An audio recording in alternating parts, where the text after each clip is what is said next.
Ça va commencer. Mais c'est vite.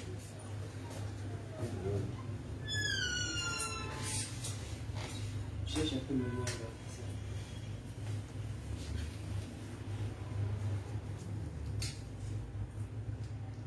Fais comme ça que les gars sont tellement bons dans le monde entier en train de guetter. On te nie, non? Non, on ne voit pas, c'est pas sur le champ. Là, non, Il ça. y a juste deux personnes qui sont connectées. Ça a en train de monter. Tu as retrouvé le lien. Attends, je cherche. Est-ce que c'est lui qui va partager, non? Oui, D'accord. partage. Non, mais s'il est sur la page, tu pars seulement sur la page. Ça dépend, il est sur Cabal officiel. Non, on est sur sa page. Ça veut dire quoi? Sur sa page, ça fait comment? Cabral Vicente.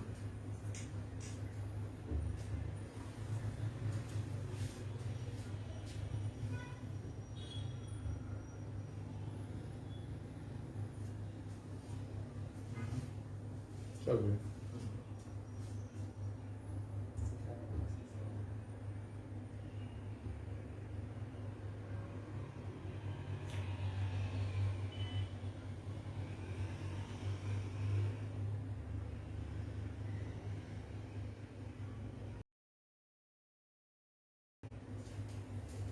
Ça, j'en ai fait encore. Pas encore.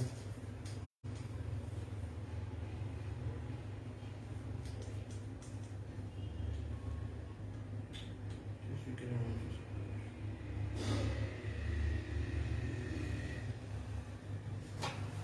Président, c'est sur quelle page? On n'arrive pas à partager le lien. Cabral Libye. La page. Je suis en Gamora. Oh? Ici, non? Ouais.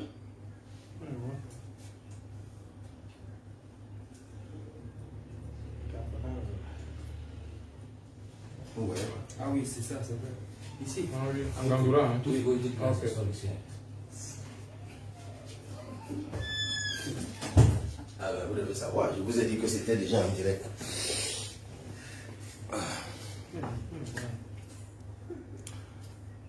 Bonsoir tout le monde. J'espère que les uns et les autres sont en train de se connecter. Apparemment, il y a des gens qui ont des difficultés pour cela.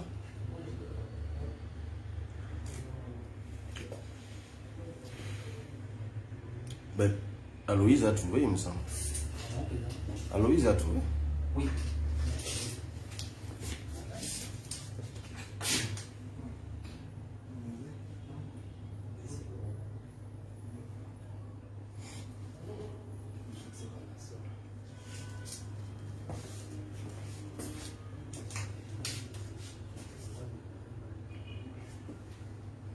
Mr. Aliou Ibrahim, you are there.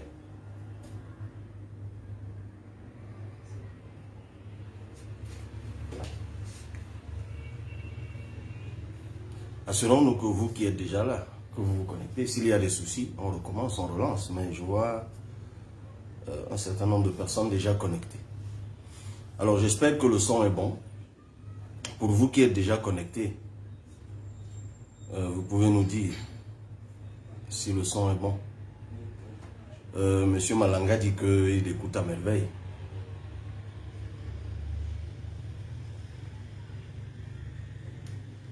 Monsieur Johnson Bondo depuis les USA. Maître Nyem. Shalom, maître. Shalom. C'est quelle page? Mais vous n'arrivez pas à trouver. C'est la page habituelle, la page Cabral Libye. Ah, c'est bon. Vous avez trouvé, Agi? Oui, c'est bon. Ok. Bon, quand vous cherchez, ça permet aussi aux autres Voilà, active. de se connecter.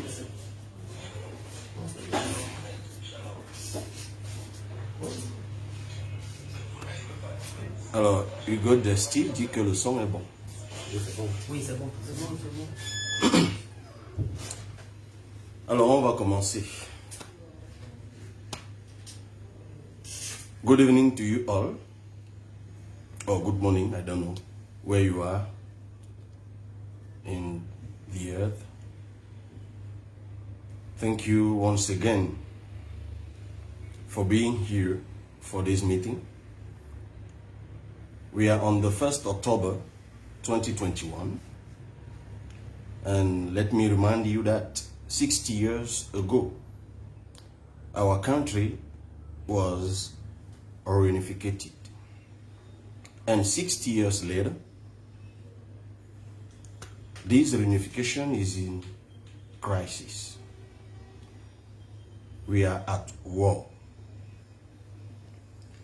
That's why, for this 60th anniversary, for me it is an opportunity to discuss how we can save and preserve this reunification.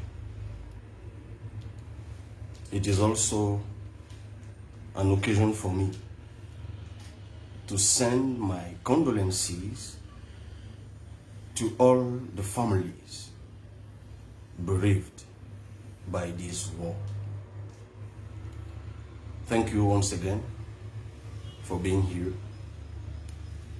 We will discuss together. Bonsoir une fois de plus, chers compatriotes, d'être là. Comme je le disais tantôt, il y a 60 ans, notre pays a été réunifié. C'était le 1er octobre 1961. Et 60 ans plus tard, l'État est en crise. Cette réunification est à l'épreuve. Et c'est dans l'occasion que nous avons choisi pour nous retrouver et pour discuter à ce sujet. Nous allons parler de cela pendant une quarantaine de minutes ou 1 heure par là, de cela et d'un autre sujet qui a été annoncé depuis un certain temps. Il y a beaucoup de compatriotes qui lancent un appel ou des appels incessants à l'endroit du PCRN ou de ma personne. On va également en parler. Commençons par le sujet d'anniversaire. Et on ne peut pas en parler sans faire un détour historique. Parce que si la réunification est en crise, c'est qu'il y a une cause. Je ne veux pas revenir sur les causes immédiates que vous connaissez tous, qui ont conduit à l'exacerbation que nous connaissons depuis novembre 2016. Je voudrais que nous rentrions dans l'histoire du Cameroun pour que nous puissions saisir également la proposition que nous formulons, la proposition durable que nous formulons depuis septembre-octobre 2019 lors du grand dialogue national. Je ne vous apprendrai rien en vous rappelant que le Cameroun a été une colonie allemande. Je ne vous apprends rien. Disons depuis 1884. Lorsqu'advient la Première Guerre mondiale, l'Allemagne, qui était donc le pays colonisateur du Cameroun, perd la guerre. Et l'Allemagne perd la guerre en perdant ce qui était également ses possessions. Et le Cameroun en était une. Le Cameroun d'ailleurs et d'autres pays, tels que le Togo, tels que le Ghana, je crois. Le Cameroun est donc devenu un butin de guerre. Un butin de guerre en 1916. En tout cas, lorsque l'Allemagne perd la Première Guerre mondiale, le Cameroun devient un butin de guerre. Ce butin de guerre a donc été partagé entre vainqueurs, les alliés de l'époque, notamment la France et la Grande-Bretagne. Et ce partage a eu lieu en 1922. Ce partage a eu lieu en 1922. Nous sommes donc entrés dans ce qu'on appelait à l'époque le régime du mandat. Le régime du mandat était justement la gestion par des puissances étrangères des territoires qui avaient été jadis sous l'autorité allemande. Et ce régime de mandat avait été organisé par celui qu'on pourrait appeler le grand frère ou la maman de l'ONU, de l'Organisation des Nations Unies actuelle, qui s'appelait la Société des Nations. Et lorsque plus tard, la Société des Nations est devenue l'Organisation des Nations Unies, on est déjà autour de 1945, je crois, et ça c'est après la Deuxième Guerre mondiale, parce que la SDN n'a pas pu empêcher la Première Guerre mondiale, et même la deuxième qui s'en est suivie, et après, la SDN a connu des réformes et a donc muté en Organisation des Nations Unies, d'ailleurs avec la réforme du Conseil de sécurité et des membres permanents, et ainsi de suite. Donc, lorsque la SDN mute en Organisation des Nations Unies, le régime de mandat également mute et devient ce qu'on va appeler le régime de tutelle. Donc le Cameroun, qui était donc sous mandat franco-britannique, va passer sous la tutelle franco-britannique. Bon, évidemment, ces choses que je rappelle là sont des amusements pour nous tous, puisqu'a priori, on a appris ça depuis l'école primaire. Mais c'est toujours important de rappeler, peut-être parfois, en des termes aussi simples. Jusque-là, nous ne décidons de rien. C'est les autres qui décident. Nous restons donc sous le mandat, sous la tutelle franco-britannique jusqu'au 16 octobre 1959. Pourquoi le 16 octobre 1959? Parce qu'en fait, il y a eu une résolution des Nations Unies. Le 16 octobre 1959, ça s'appelle aussi la résolution 1352. Cette résolution qui déclarait donc, ou qui consacrait l'indépendance de tous les pays qui jusque-là étaient sous la domination étrangère. À la vérité, l'indépendance, telle que nous le disons souvent, même du Cameroun ou d'autres pays d'Afrique d'ailleurs, en fait tous les pays, la plupart des pays des colonies d'Afrique sont devenues indépendantes le même jour. C'était en fait par la résolution 1352 du 16 octobre, je peux me tromper sur la date, j'en sais rien, mais c'était le 16 octobre 1959. Maintenant, chacun des pays choisissait donc un jour pour la proclamation de son indépendance. C'est pour ça que le Cameroun, par exemple, va proclamer la sienne le 1er janvier 1960. Mais vous avez d'autres pays, comme le Nigeria voisin, qui lui, je crois, va proclamer son indépendance 9 mois après le Cameroun. Mais toujours est-il que cette indépendance était désormais consacrée depuis octobre 1959 par l'Organisation des Nations Unies. Je présume que ça aussi, vous le savez fort bien.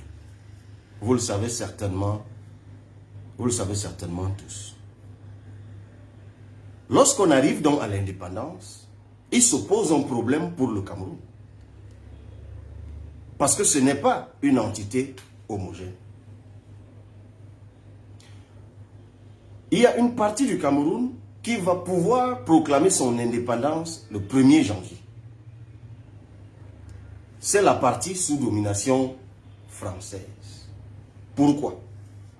Parce que la France, sentant venir l'indépendance, de toute façon, elle siège aux Nations Unies comme membre permanent, et elle voit comment le monde est en train de bouger, va adopter une loi que vous connaissez certainement, ou dont vous avez entendu parler, la fameuse loi Gascon de Fer, qui consacrait donc en fait l'autonomie aux territoires qui étaient sous domination française.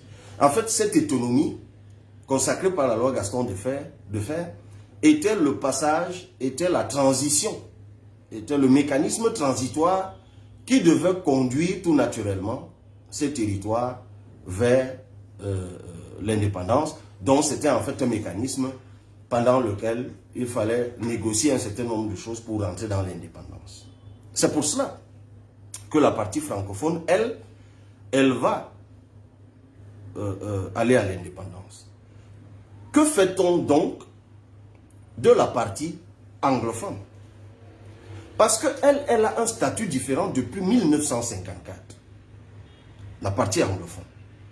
Elle avait un statut de quasi-entité fédérée à la réalité, reliée au Nigeria. Et quand on arrive donc à l'indépendance, les Nations Unies doivent régler ce problème. Qu'est-ce qu'on fait? Est-ce que cette partie du Cameroun, qui était reliée à la partie francophone sous la domination allemande, reste au Nigeria, puisque depuis 1922, elle est reliée au Nigeria, et depuis 1954, elle a un statut d'entité quasi-fédérée. Ou alors, cette partie-là retrouve sa sœur, qui, elle, a déjà proclamé l'indépendance. Voilà, c'est une sorte de dilemme historique qui se pose. Alors, les Nations Unies vont faire le choix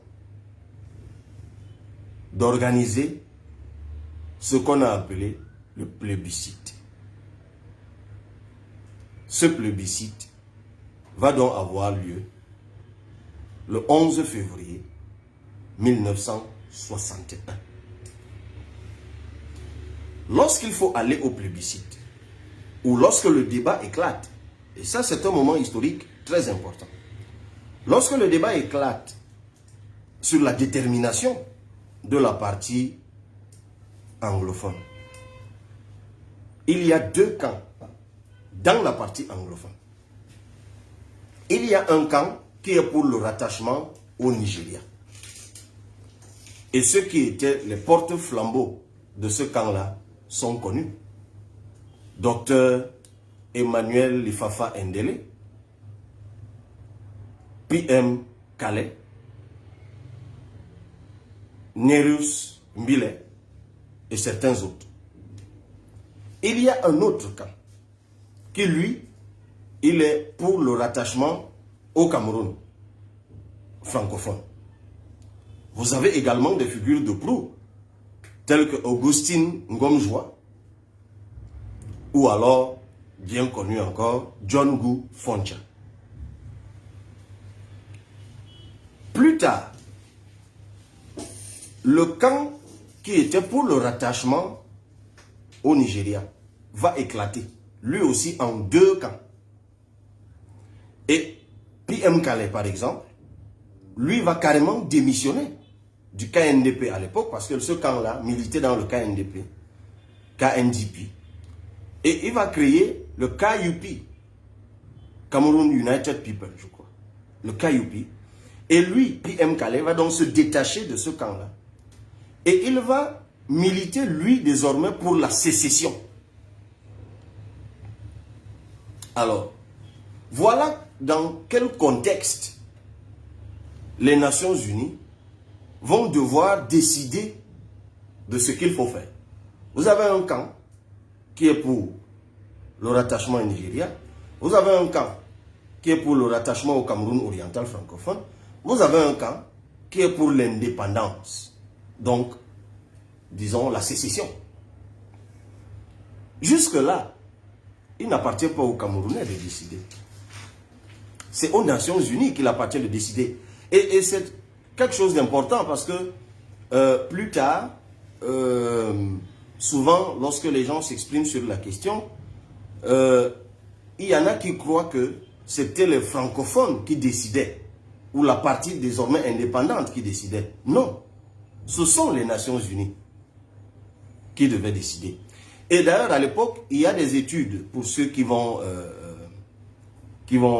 s'intéressent à l'histoire, il y a des études qui ont été commises à l'époque par la Couronne entendait la Grande-Bretagne, sur la viabilité de cette partie du monde comme État indépendant.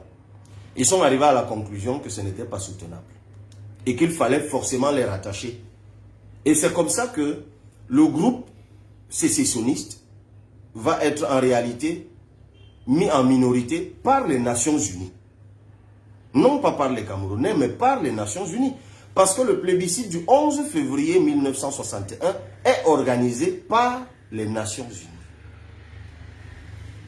Et les résultats de ce plébiscite vont être rendus publics le 21 avril 1961. Et que disent ces résultats? Ces résultats vont être particulièrement controversés. Parce que voyez-vous, lorsque le plébiscite est organisé le 11 février 1961, on demande au Cameroun britannique de se déterminer. Est-ce que vous allez au Nigeria? Est-ce que vous rentrez avec le Cameroun francophone? Mais ce Cameroun britannique lui-même était divisé en deux. Deux régions, on peut dire, ou deux provinces. Il y avait la partie septentrionale et la partie méridionale. Donc une partie du nord, une partie du sud. Et c'est à ces deux parties homogènes, considérées de façon homogène, c'est à ces deux parties qu'on va demander de se déterminer. Mais il y a quelque chose qui va se passer. C'est que quand les Nations Unies vont rendre publics les résultats le 21 avril 1961, ils vont diviser les résultats. Quand on prenait le total général du Cameroun britannique, septentrional et méridional, ça donnait 333 000 voix pour le rattachement au Cameroun francophone et 244 000 voix pour le rattachement au Nigeria. Donc, en joignant les deux parties, la majorité était pour le rattachement au Cameroun francophone. Mais les Nations Unies vont diviser, parce qu'ils vont se dire que quand on considère les deux entités, la partie septentrionale, là-bas la majorité est pour le rattachement au Nigeria. Et c'est la partie méridionale qui a la majorité pour le rattachement au Cameroun oriental. Mais quand on mélange les deux, quand on fait l'addition, la majorité profite à la partie méridionale parce qu'ils sont plus nombreux à avoir voté. Ils vont donc partitionner les résultats. Ils vont dire, ok, c'est deux blocs. Ceux qui ont voté pour le rattachement au Nigeria vont au Nigeria.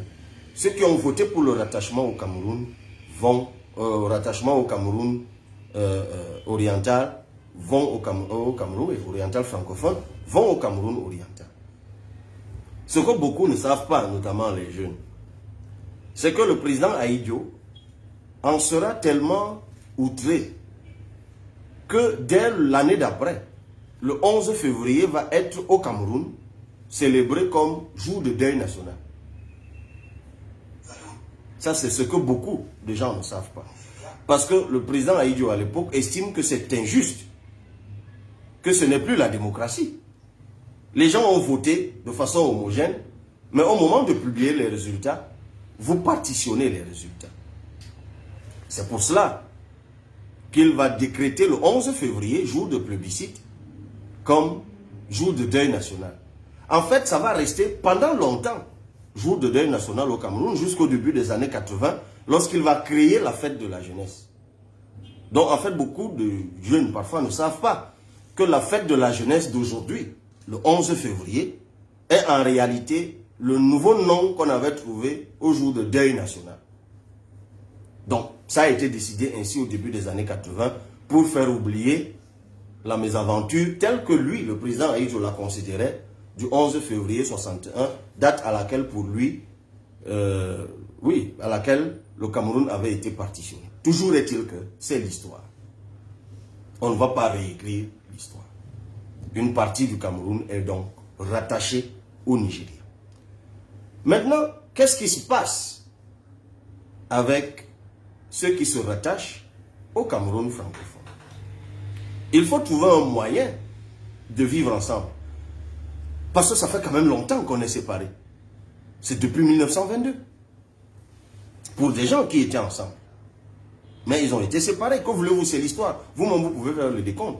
22, 32, 32, 42, 42, 52, 52, 61. On est à 49 ans de séparation. C'est 2 générations. Pendant 2 générations, les Camerounais ont été séparés.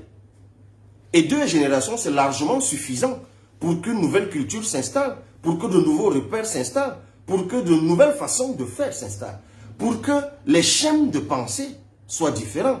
Ce d'autant que la façon de manager des Britanniques était, mais alors, totalement différente de la façon de manager des francophones.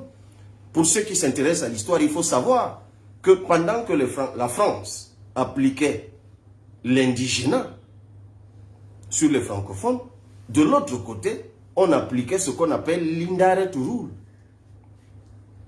Ce que beaucoup de gens ne savent pas, c'est que les communes que nous avons aujourd'hui, les communes, la décentralisation, elle n'est pas née chez les francophones. Elle est née chez les anglophones.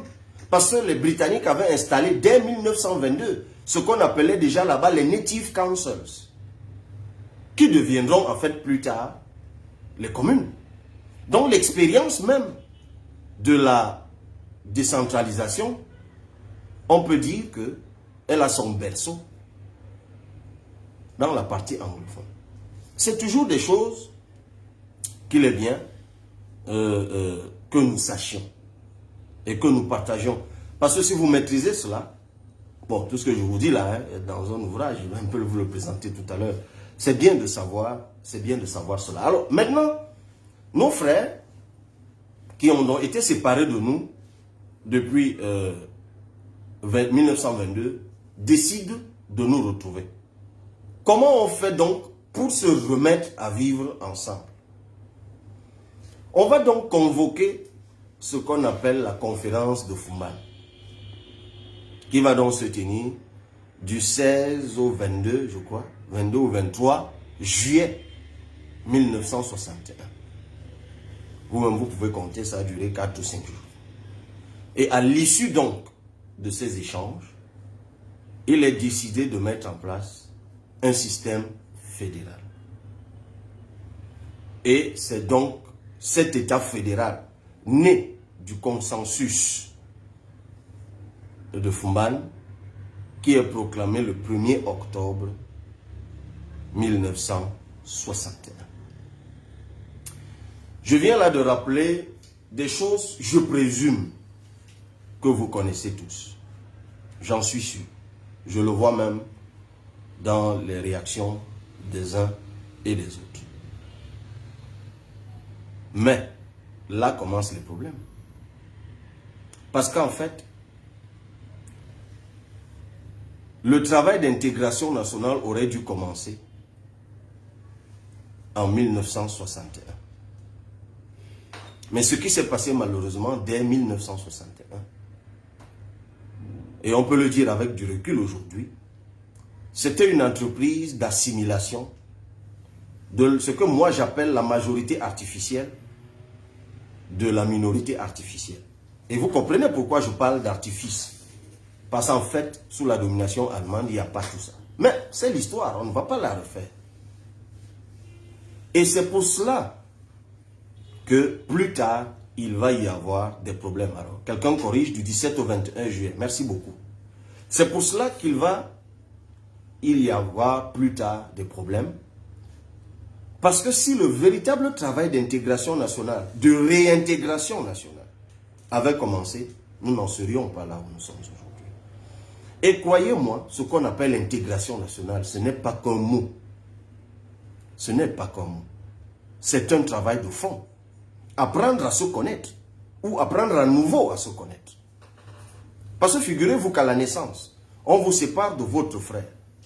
Et vous vous retrouvez 49 ans plus tard. Vous décidez de vivre ensemble, dans la même maison,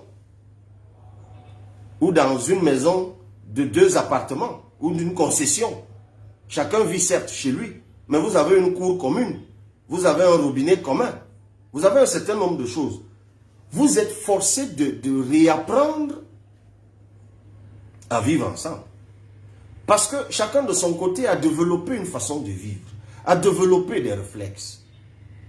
Il ne faut pas penser que si votre frère, lui, il est revenu avec une femme et 2 enfants, et que lui, il vous trouve, vous avez déjà, il y a la polygamie, 20 femmes et 50 enfants, alors vous voulez absolument le contraindre à vivre avec vous.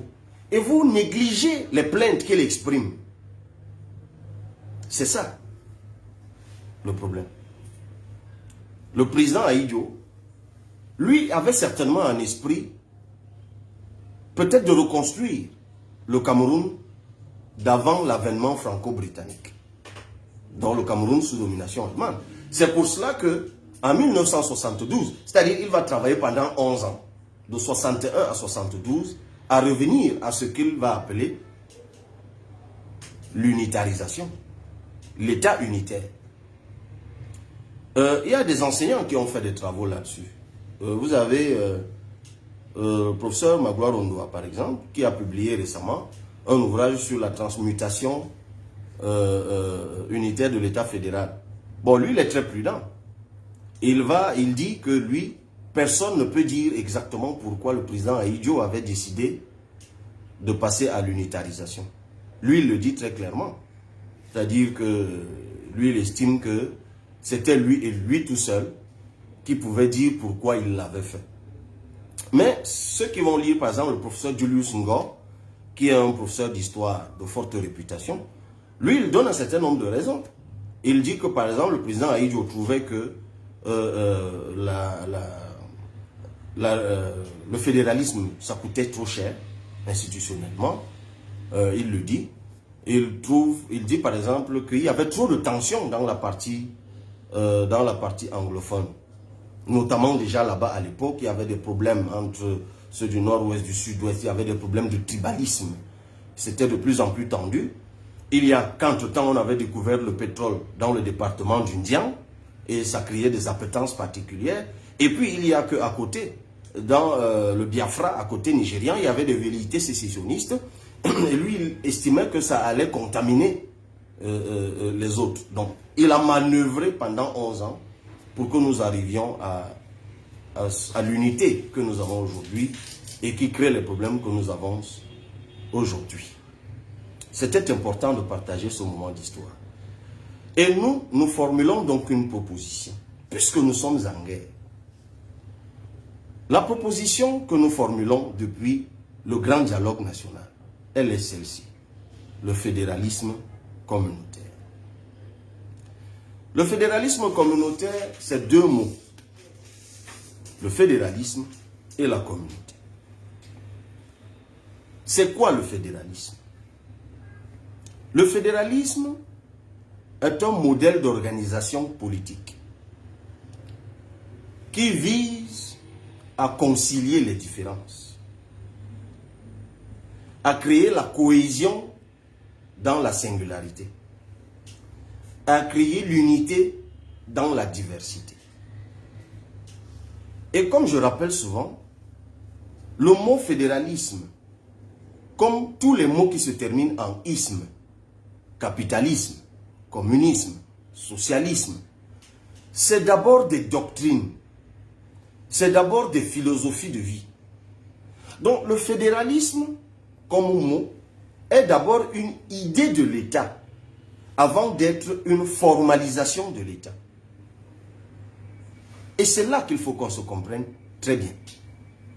Le fédéralisme est d'abord une idée de l'État, avant d'être une formalisation de l'État. Parce que quand le mot État intervient déjà, on n'est plus dans le fédéralisme, on est dans l'État fédéral. Et l'État fédéral, c'est un sujet de droit. Et l'État fédéral peut prendre plusieurs formes de fédéralisme. Vous avez le fédéralisme religieux. Il existe dans certains pays, je crois le Liban d'ailleurs, où vous avez des entités religieuses, des entités fédérées religieuses. Vous avez le fédéralisme linguistique. Vous avez même le fait, et c'est ce qu'on a connu, nous au Cameroun. Ceux qui parlent anglais sont d'un côté, ceux qui parlent français sont de l'autre côté. Vous avez le fédéralisme ethnique. Ça existe en Éthiopie. Le problème qu'il y a avec les Tigréens en Éthiopie, c'est qu'à un moment, ils ont mis en place un système fédéral ethnique avec rotation des différentes ethnies au pouvoir. Sauf que quand l'ethnie Amhara est arrivée au pouvoir, elle a décidé de amhariser toute l'Éthiopie. Et elle se disait, sans doute, que ce serait facile de soumettre les minorités telles que le Tigré. Sauf que depuis lors, les Tigréens, pour parler prosaïquement, comme tout jeune Camerounais, sont en brousse. Et cette guerre qu'on avait négligée, on se dit, non, on va les écraser, ils ne sont rien.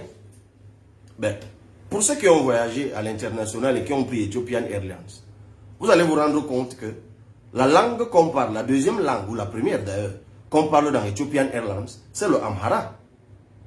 Parce qu'en fait, lorsque les Amharas sont arrivés au pouvoir, ils ont même décidé que le Amhara devenait la langue nationale. Ça n'a jamais été du goût des autres.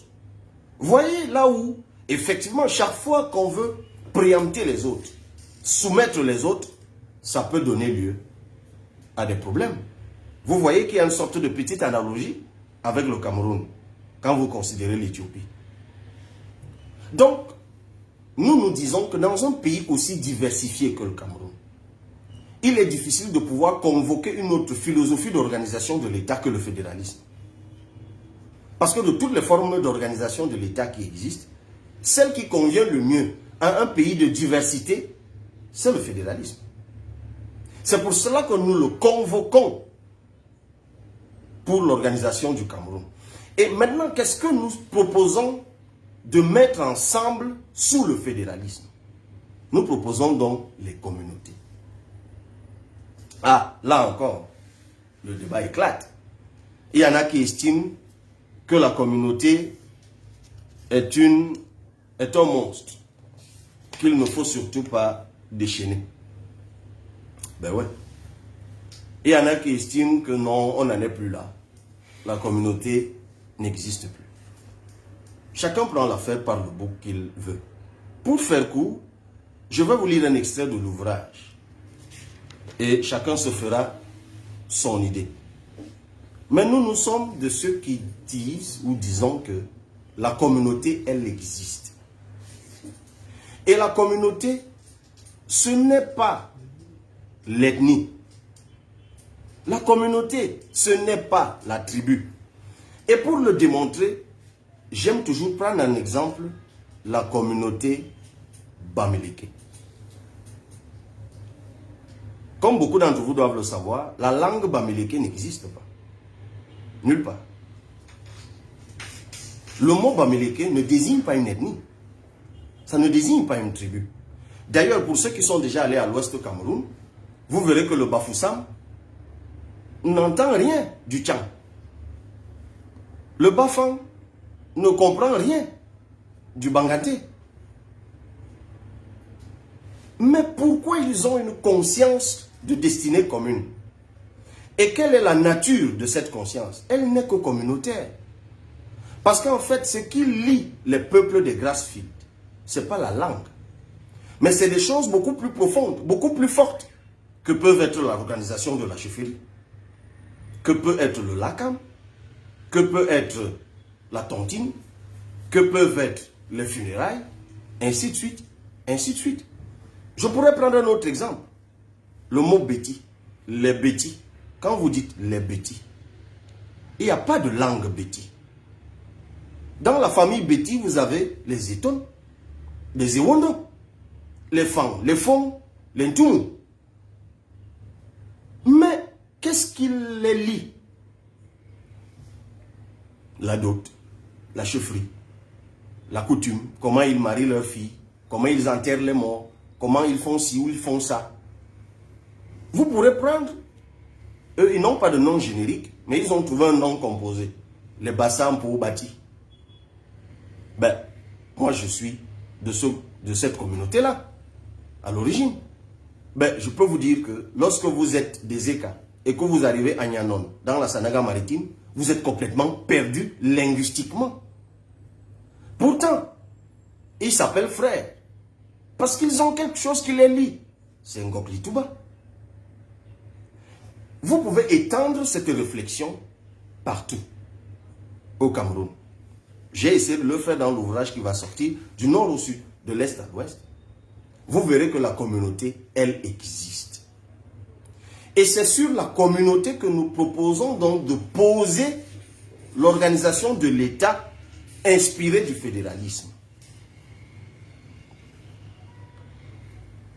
L'une des premières conséquences, c'est que ça mettra fin à la crise anglophone. Parce que les mots anglophones et francophones vont disparaître.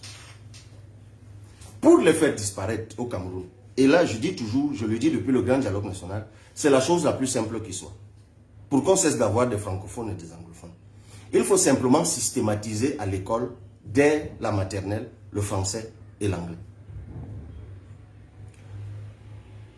Vraiment, il ne faut même pas réfléchir longtemps. Il suffit de décider que dès 2022, de 2022 à 2024, tous les enfants qui iront à la maternelle apprendront indistinctement le français et l'anglais. De 2024 à 2026, on passe à la CIL. De 2026 à 2028, on passe au cours préparatoire. De 2028 à 2030, on passe au cours élémentaire 1. On harmonise les systèmes. 20 ans plus tard, vous avez juste besoin d'une seule génération. Vous aurez des gens complètement, totalement bilingues. On ne distinguera plus celui qui parle anglais ou qui parle français. Parce que l'enfant, lorsqu'il va recevoir l'emploi du temps à l'école, pourra apprendre les mathématiques en anglais, l'histoire en français, la géographie en français, la chimie en anglais, ne fera plus de différence. Alors, que nous restera-t-il? Nos communautés. Voilà ce qui nous restera. Et vous verrez bien qu'en reconstituant nos communautés, en fait, vous verrez qu'une partie du sud-ouest est Sawa et qu'une partie du nord-ouest est Grassfield. Je parle de ce que j'ai quand même essayé de prendre le temps de vérifier. Je vais vous lire donc un extrait du livre. Ça vous donnera peut-être envie aussi. La première chose à faire au Cameroun, j'écris, est l'élimination des 10 régions artificielles consacrées par la Constitution. Il est très pénible, voire impossible d'en déterminer la pertinence. En revanche, le découpage des communes et arrondissements, puis des départements, suit une logique identitaire. D'ailleurs, les dénominations en témoignent aisément. Nyon Ekele, Villa, Kunki, Mayo-Danai, Coupe Manangouba, Lomé-Djerem, Kam, etc. Certaines communes et arrondissements portent carrément les noms des ethnies. Bafia, Tchang, Mbouda, etc. Tout porte à croire que les régions ont été instituées pour masquer cette implacable réalité. Mais à quelle fin? La ruse constitutionnelle a même entaché les élections dites régionales, qui ne sont rien d'autre que des élections départementales, puisque la circonscription électorale est le département. Pourquoi la collectivité territoriale appelée région n'a d'existence que par les délégués départementaux qui y siègent? N'était-il pas judicieux de laisser chaque département s'auto-gérer? Plus grave, cette forme de région entretient donc la survivance symbolique du clivage colonial et culturel historique sous lequel se sédimente la crise dite anglophone. La réforme consiste donc à transformer tous les départements en régions, puis à procéder à un réexamen des lignes de démarcation des nouvelles régions en consolidant des blocs sociologiquement et anthropologiquement affinitaires. Quelques hypothèses et questionnements illustrent ce postulat. La région de Yaoundé pourrait être constitutive des départements actuels du Fundi, de la Mofouya-Konon, de la Mofouya-Famba, du Nyon-Esso, du Nyon-Efoumou et de la Léké, sans que cela ne provoque un tremblement de terre. Tout comme la région de Douala pourrait être constitutive de la grande famille Sawa, qui est répartie dans les départements du Vouri, du Nkam, du Mungo, de la Sanaga maritime dans le littoral et dans le département de l'Océan au sud. On pourrait dans la même veine questionner le fait que le peuple Bafout soit établi dans les départements de la Menzam et de la Menchoum dans le nord-ouest, mais également comme enclave dans le département voisin de la Magnou dans le sud-ouest, précisément à Akwaya. Le peuple Toupouri a-t-il choisi d'être écartelé entre deux départements mitoyens que sont le Mayo-Kani et le Mayo-Danaï dans l'extrême nord? Le peuple Fali doit-il rester à cheval entre les départements de la Benoué et du Mayo-Oulo dans la région du nord? Le peuple Baya doit-il rester éparpillé dans les départements voisins de la Benoué, du Mbéré, du Djerem, du Faro et d'Eo du Lom et Djerem et de la KDI. Départements eux-mêmes répartis dans 3 régions voisines que sont le Nord, la Damawa et l'Est. Le peuple Bassa Bakoko doit-il rester dispersé dans les départements d'Union et Kélé dans le centre, de la Sanaga maritime et d'Unkam au littoral, de l'océan au sud?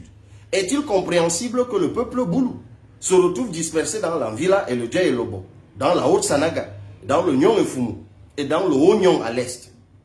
Quelle logique gouverne le fait que le peuple Tikar soit divisé entre 4 départements se situant dans 4 régions, à savoir le Mbam et Kim au centre, le Mayo Banyo dans la Damawa, le Noun à l'ouest et le Ndonga Mantoum dans le nord-ouest? D'autres exemples sont donnés dans l'ouvrage et nous proposons d'ailleurs par la suite comment nous allons travailler sur l'intégration nationale par le modèle interrégional et par le modèle infrarégional. Voilà la solution que nous proposons, la solution durable que nous proposons depuis 2019. Il y a par exemple dans la partie septentrionale la question du peuple Peul. Et c'est très important, je ne peux pas partir de cet échange sans évoquer cette question. Et là, la partie septentrionale, elle a un autre élément. C'est qu'il y a eu une colonisation qui a précédé celle de l'Occident. Il s'agissait de l'empire Sokoto, mené par l'imam Peul appelé Ousmane Danfodio. Ça aussi, vous le savez, vous l'avez appris en histoire. Sauf qu'à la différence de la colonisation Peul, en tout cas comparé à la colonisation occidentale, les Peuls ne sont pas partis. Eux, ils y sont restés. Ils se sont donc sédentarisés. On ne peut donc pas leur dire qu'ils ne sont pas chez eux. Ils sont effectivement chez eux. Donc aujourd'hui, le travail d'intégration, et vous voyez les problèmes qu'il y a là-bas. Bon, je ne dis pas que c'est forcément lié à ça, mais vous avez vécu des problèmes dans le Mbéré, par exemple, il y a quelque temps, entre les Baya et les Peuls. On a récemment eu le problème dans le Logo-Nechari, entre les Arabes Choua et les Kotoko. Tout cela prend sa source dans ces négligences historiques. Ces négligences historiques. Parce que maintenant, autant on n'a pas pu engager le chantier d'intégration nationale entre francophones et anglophones au niveau national, autant on n'a jamais engagé le chantier d'intégration nationale entre des peuples venus de la colonisation et des peuples sortis de la colonisation dans le septentrion. Et à chaque fois, vous voyez que ça produit des guerres. Mbéré, Logo-Nechari, c'est exactement la même configuration mentale qui est derrière ces guerres qu'il y a derrière la crise anglophone. C'est ça l'intégration nationale. Et l'intégration nationale, c'est amener les gens à se connaître et à vivre ensemble. Dit comme ça, ça a l'air aérien. Mais je vous assure, c'est ça le problème du Cameroun. Beaucoup de gens prétendent qu'ils sont des frères. Mais non. On est frères que parce qu'on se connaît. Lorsque certains d'entre vous doivent voyager pour aller en Occident, ils apprennent la langue. Ils apprennent les habitudes de ces peuples-là pour pouvoir s'intégrer. La question que je pose souvent à certains de mes collaborateurs, c'est que tu te prépares à aller au nord. Oui, tu vas chez tes frères. Mais est-ce que tu as fait l'effort d'apprendre 2 ou 3 mots Foufoulde, par exemple, pour ne prendre que ce cas-là, qui est la langue véhiculaire là-bas? Est-ce que tu as cherché à savoir comment culturellement là-bas on se comporte? Non. Vous partez du postulat que vous êtes frères. Mais à la vérité, nous vivons dans un pays où nous vivons des clichés. Le Bassa est méchant. Le Béti aime boire. Je ne sais pas. Vous connaissez les clichés. Mais à la vérité, qu'est-ce que ça exprime? Qu'est-ce que ça traduit? Ça traduit le fait que vous ne vous connaissez pas. En fait, notre système éducatif doit intégrer une matière. Connaissance des communautés.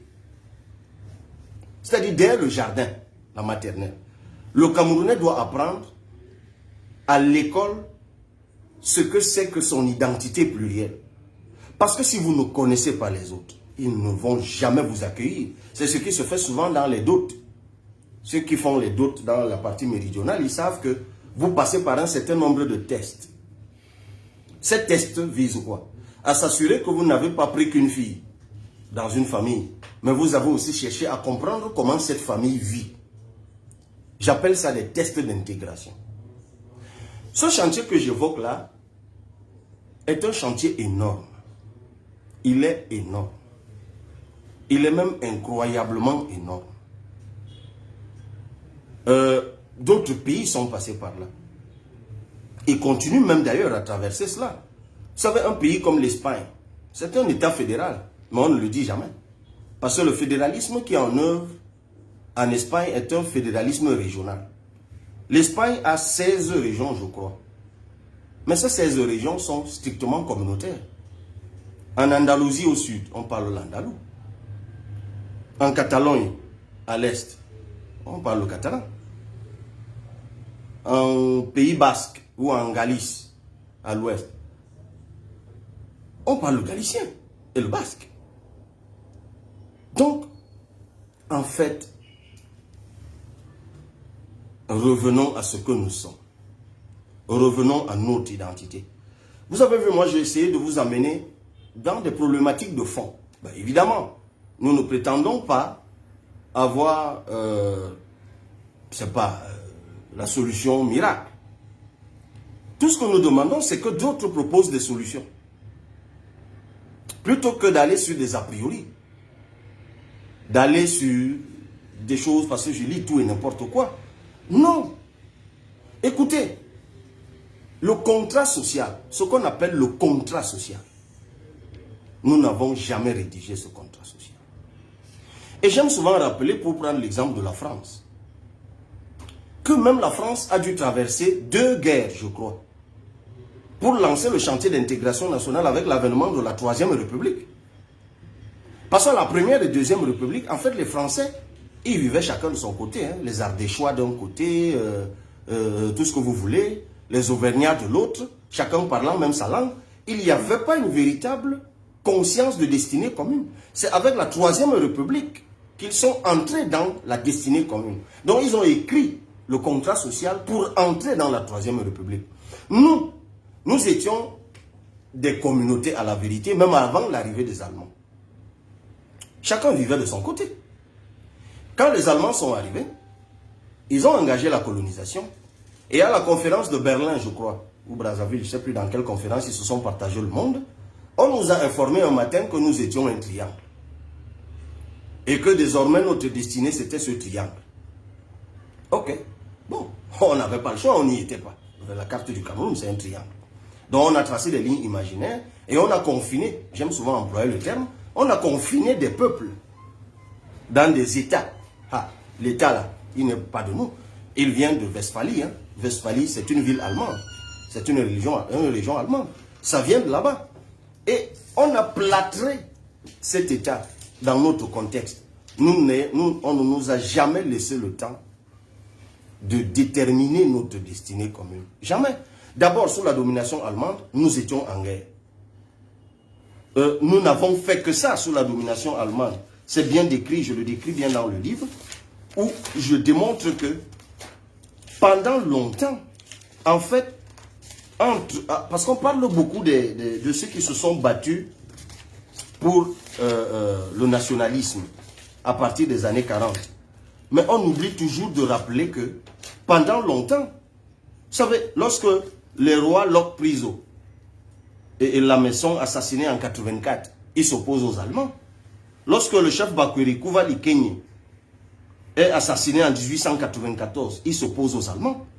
Lorsque le chef Ngila, le chef Wondo, Ongba Bisogo, est assassiné par les Allemands en 1896, il s'oppose aux Allemands. Lorsque l'émir Zubeiru de Yola, le Lamido Hamadou de Marwa, les chefs Anyang et Boki assassinés à Osindingue en 1904, le chef Ngele Mendouga assassiné en 1906, Ludovic Ndika Pondo assassiné en 1912, ainsi de suite. Le chef Mbaenam, c'était des catéchistes d'ailleurs, Asakona et Mbaenam, tués en 1914 à Ebolova. Ces gens, qu'est-ce qu'ils représentaient? Des communautés. Vous entendez toujours chef, chef, chef. Ça, c'était sous la domination allemande. On n'était même pas encore indépendant. À peine on est rentré dans l'indépendance que nous sommes à nouveau entrés dans le combat nationaliste. En fait, nous avons passé le temps à nous battre pour être nous-mêmes. Mais on ne nous a jamais laissé le choix. C'est pour cela qu'il faut qu'un jour, ce travail soit fait et que nous écrivions notre contrat social. Qu'ensemble, nous, Camerounais, nous dessinions nous-mêmes notre destinée commune. J'entends d'ici des gens qui me disent « Non, on n'en est plus là, ça va exacerber les clivages. » Non, ça n'exacerbe pas de clivage. Bafia s'appelle Bafia. C'est le nom d'une ethnie. J'y vais tous les jours. Donc, ce n'est pas parce qu'une région va s'appeler région Bamileke qu'en y allant, on va me tuer. Puisqu'on ne me tue pas déjà quand je vais à Bafia, qui s'appelle Bafia, qui désigne une ethnie où les gens se trouvent. Bafang, c'est une ethnie. Quand je vais à Bafang, je suis accueilli avec joie. On ne m'a jamais tué. Donc, ce n'est pas le jour où la région de l'Ouest va s'appeler région de Grassfield ou région Bamileke, en ayant rattrapé d'ailleurs ceux qui sont anthropologiquement et sociologiquement affinitaires qui se trouvent au nord-ouest, que quelque chose va arriver. Rien du tout. Acceptons d'être nous-mêmes. On me dit, oui, il y a des gens qui vivent à Douala, qui vivent à Yaoundé, qui n'ont pas de village. C'est faux. C'est faux. Tous, autant que nous sommes, par notre lignée patriarcale ou notre lignée matriarcale, on remonte à un espace physique qui existe, d'où nous venons. Même si vous êtes Ewondo, né à Maroua, vieilli à Maroua, vous êtes Ewondo. Vous l'êtes. Et si j'appelle communautairement, vous êtes Betty. Parce que lorsqu'on va remonter votre pedigree, on trouvera d'où vous venez. Donc, il faut juste lancer le chantier d'intégration nationale. Par exemple, dans la région septentrionale, il faut avoir le courage, par exemple, d'aborder la question de la chefferie. Ah, tiens, c'est même une question générale. La question de la chefferie. Qu'est le lamido, en fait? Le lamido est-il un chef religieux ou un chef traditionnel? Parce que si le lamido est un chef religieux, ben, prenons le cas de chez mon frère Zurba Pabame. C'est le Mayo Louti. Alors, eux, ils ont par exemple une culture traditionnelle. Vous connaissez tous la danse. À un moment, les jeunes filles font tomber les soutiens-gorge et dansent en se trémoussant les seins. Cette danse, qui est une danse traditionnelle de culture, je crois, Mambaye, je ne sais plus, a des soucis avec l'islam. Donc, si le lamido est un chef traditionnel, il va reprouver cette danse, par exemple.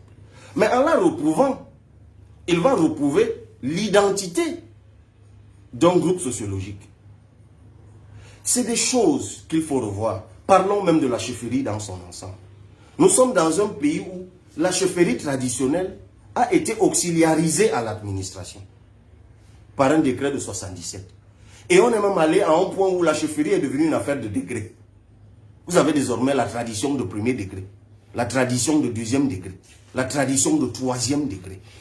Vous demandez à tous les chefs traditionnels comment on détermine les degrés. Est-ce que c'est un décret du président de la République qui peut déterminer les degrés d'une chefferie ou d'une tradition?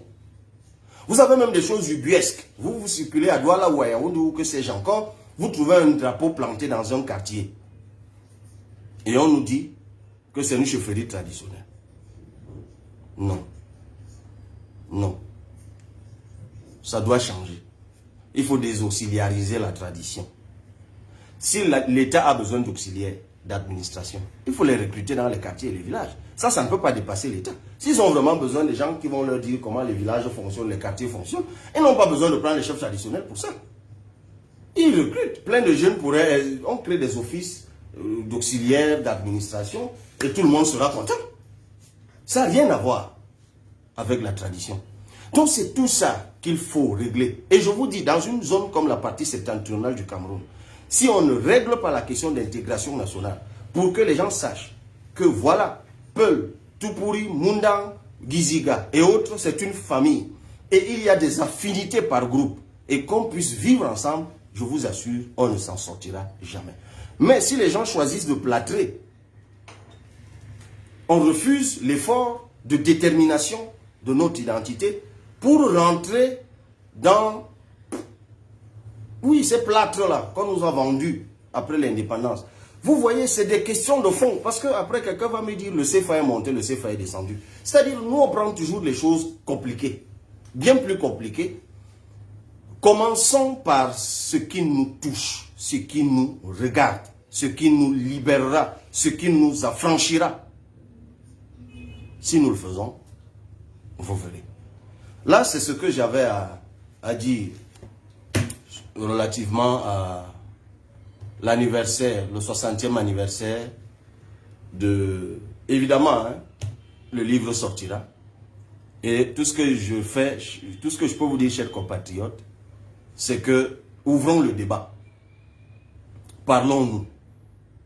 Et définissons où nous allons. Moi, ces autres questions superficielles, aériennes, non. Allons au fond des choses. C'est le débat que nous ouvrons. C'est proposition contre proposition. La politique, ce n'est rien d'autre que ça. Nous, au PCRN, nous proposons le fédéralisme communautaire. Les autres, qu'ils nous disent ce qu'ils nous proposent également. Donc, voilà ce que je pouvais dire.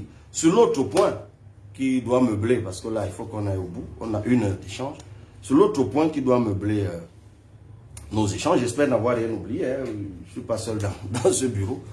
Ce sont nos compatriotes qui appellent le PCRN au secours. C'est le mot, hein, parce que c'est un peu compliqué dans leur formation politique. Moi, j'ai juste envie de leur dire, le PCRN est ouvert. Et j'ai reçu l'appel de Man, j'ai reçu les appels de Bolova, je crois, de Zoétélé, de Marwa d'ailleurs aussi, je crois. De la vallée d'une thème, enfin, il y a, oui, Man, c'est dans la vallée d'une thème. Il y a un certain nombre d'appels que nous avons reçus. Même la Mofou à Konon. Je vais pour, à certains, Zoétélé, oui, à certains de ces localités, je vais me rendre. On est déjà en train d'organiser ces déplacements-là. Donc, voilà, moi, je ne m'intéresse pas fondamentalement à ce qui se fait dans une autre formation politique. Je n'ai même pas ce temps-là. Mais lorsque des compatriotes venant d'autres formations politiques m'interpellent directement en me disant « On a soif de démocratie, on a soif d'espérance », et moi, je leur dis « Écoutez, le PCRN vous offre ce cadre démocratique et ce cadre d'espérance. » Vous savez, l'espérance, c'est l'assurance qu'on va vers quelque chose. Et un parti politique, ça doit être ça, sa mission. Emmener les gens vers quelque chose. Oui, Mouktarou, j'ai reçu l'appel de Marois. Je te vois le rappeler. Et on va vers quelque chose. C'est ça qui compte. J'aime beaucoup le mot espérance. Parce que le mot espérance est proche de la foi. C'est-à-dire l'assurance de ce qu'on espère. Et une formation politique doit offrir l'assurance de vouloir quelque chose. Et de travailler à cela. Et si nous voulons diriger le Cameroun, nous ne voulons pas simplement remplacer quelqu'un. Nous avons des propositions. C'est pour ça que les premières lignes de l'ouvrage que je publie, je l'ai là. Hein? Donc voilà. C'est pas gros, ne vous en faites pas. La partie française, c'est 150 pages. La partie anglaise, c'est 150 pages. Et là, c'est en A4. Donc ne sautez pas. Et les premières lignes, c'est quoi? Voilà l'avant-propos. Ce que j'ai vu pour mon peuple. Et je dis, ce que je veux faire, je l'ai déjà vu. Il était donc inutile d'attendre de passer toute une vie en politique et de cocher toutes les cases des sentiers battus pour proposer à mon peuple une direction à suivre. Je sais clairement où je l'amène. Ça, c'est les premières phrases de l'ouvrage. Nous avons pris la peine au PCR de travailler à définir la destination. Mais moi, ça là aussi, d'ailleurs, M. Amou, ça a été noté. On prépare. On est en train d'entrer en contact avec un certain nombre de personnes pour ça. C'est vers ça que nous allons. Et nous-mêmes, nous avons tiré les leçons. Hein. Le PCRN est un jeune parti politique dans l'action, en tout cas. Il est né en 2003, je crois. Mais Hein? Oui. Mais nous sommes, nous aussi, nous-mêmes un jeune parti politique. Donc, nous apprenons de tout ce que nous voyons dans les vieilles formations politiques. Vous savez, on a eu un souci, par exemple, après les élections municipales et législatives, où j'ai décidé de choisir les exécutifs communaux, pas les listes, parce que les listes, elles ont été faites dans un système absolument démocratique. Quand j'y pense, j'ai encore la chair de poule, parce que quand les gens se battent pour arriver à leur fin, je vous assure, c'est compliqué. Et quand vous êtes le leader d'un groupe comme ça, c'est jamais facile. Mais après, je m'étais rendu compte d'une chose. C'est que la politique, il y a aussi les opportunistes qui la font. Et comme nous sommes dans des contextes de précarité, il y a des gens qui arrivent, payent des cautions, par exemple, aux gens, et savent que lorsqu'ils vont aller aux élections pour définir l'exécutif communal, ben, ils auront déjà l'allégeance de ceux pour qui ils ont payé des cautions. Et parfois, ils attendent même le jour en question pour distribuer de l'argent, pour être maire. Et lorsque les gens commencent à acheter pour occuper une fonction, c'est clair que ce n'est pas l'idéologie du parti qui les a investis qui les intéresse. Ce sont leurs intérêts et leurs calculs personnels. Et qu'est-ce que vous faites en ce moment-là? Ben, vous reprenez la main. C'est pour cela d'ailleurs qu'il faut faire attention. Parce que même ceux qui nous appellent au secours, par exemple, nous, on les accepte. Mais méfiez-vous de tout ce que vous voyez. Parce que parfois, les gens qui manifestent parfois parce qu'ils ont été payés. Parce qu'ils sont à la solde de quelqu'un qui les paye. Et ça, c'est le système camerounais. C'est pour ça que je dis, j'ai publié un texte il y a quelques jours où je disais que tout ce qu'on voit là n'est rien à côté de ce que j'appelle la mer des violences, la fraude électorale.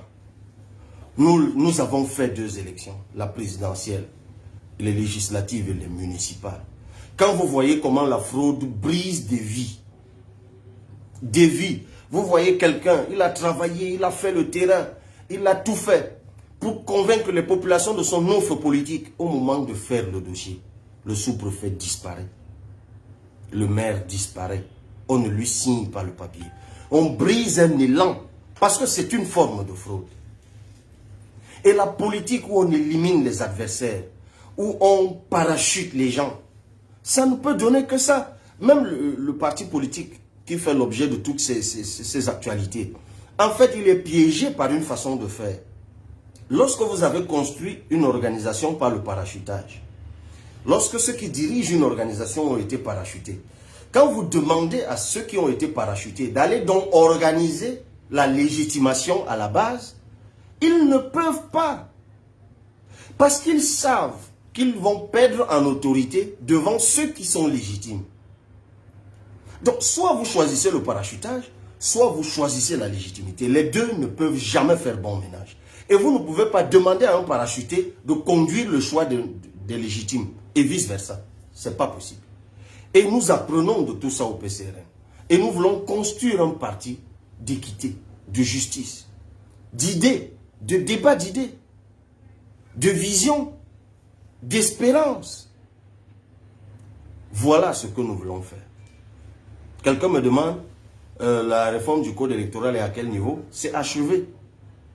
C'est achevé depuis 1 mois d'ailleurs, je crois, ou un peu plus. Parce qu'on a pris beaucoup de temps. Il a fallu laisser, comme on l'avait dit, que les Camerounais du monde entier puissent contribuer. On a reçu des milliers de contributions. Il fallait mettre tous ensemble, il fallait réfléchir à tout ça. On a achevé depuis. Actuellement, le texte est en traduction. Et puis, il reste juste qu'on trouve le bon jour pour que nous puissions, et qu'on adresse des invitations et tout, pour que nous puissions faire notre offre aux Camerounais. Voilà où nous en sommes. Donc voilà, chers compatriotes, je crois qu'on est arrivé à l'heure d'échange. This is what I wanted to share with you. As I have already said at the beginning of this meeting, we are on the 60th anniversary of reunification. And what I've shared with you is our way in Cameroonian Party for National Reconciliation. It is our proposition. It is our method. It is our way to preserve and save this reunification. I'm the one who think that we should try to reconstitute our country. It is difficult to rebuild a country like what has been done under the German domination. But we should work together. We should gather to build our own country with our identity, with our reality. This is our proposition. Those who have other propositions, share with us. We will discuss and we will build our country. Merci beaucoup, chers compatriotes.